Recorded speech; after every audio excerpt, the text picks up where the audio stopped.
The experiment known as Airy's failure proved that the stars move relative to a stationary Earth and not the other way around. By first filling a telescope with water to slow down the speed of light inside, then calculating the tilt necessary to get the starlight directly down the tube, Airy failed to prove the heliocentric theory since the starlight was already coming in the correct angle with no change necessary, and instead proved the geocentric model correct. Olber's paradox states that if there were billions of stars which are suns, the night sky would be filled completely with light. As Edgar Allan Poe said, were the succession of stars endless, then the background of the sky would present us a uniform luminosity, since there could exist absolutely no point, in all that background, at which would not exist a star. In fact, Olber's paradox is no more a paradox than George Airy's experiment was a failure. Both are actually excellent refutations of the heliocentric spinning ball model. The Michelson-Morley and Sagnac experiments attempted to measure the change in speed of light due to Earth's assumed motion through space. After measuring in every possible different direction in various locations, they failed to detect any significant change whatsoever, again proving the stationary geocentric model. Tycho Brahe famously argued against the heliocentric theory in his time, positing that if the Earth revolved around the Sun, the change in relative position of the stars after 6 months' orbital motion could not fail to be seen. He argued that the stars should seem to separate as we approach and come together as we recede. In actual fact, however, after 190 million miles of supposed orbit around the Sun, not a single inch of parallax can be detected in the stars, proving we have not moved at all.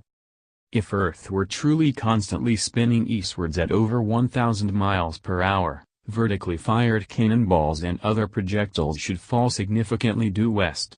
In actual fact, however, whenever this has been tested, vertically fired cannonballs shoot upwards an average of 14 seconds ascending, 14 seconds descending, and fall back to the ground no more than 2 feet away from the cannon, often directly back into the muzzle.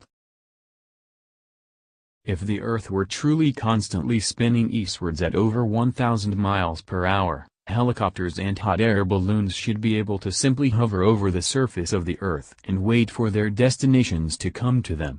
If Earth were truly constantly spinning eastwards at over 1,000 miles per hour, during the Red Bull stratosphere dive, Felix Baumgartner, spending 3 hours ascending over New Mexico, should have landed 2,500 miles west into the Pacific Ocean, but instead landed a few dozen miles east of the takeoff point. Ball believers often claim gravity magically and inexplicably drags the entire lower atmosphere of the Earth in perfect synchronization up to some undetermined height, where this progressively faster spinning atmosphere gives way to the non-spinning, non-gravitized, non-atmosphere of infinite vacuum space.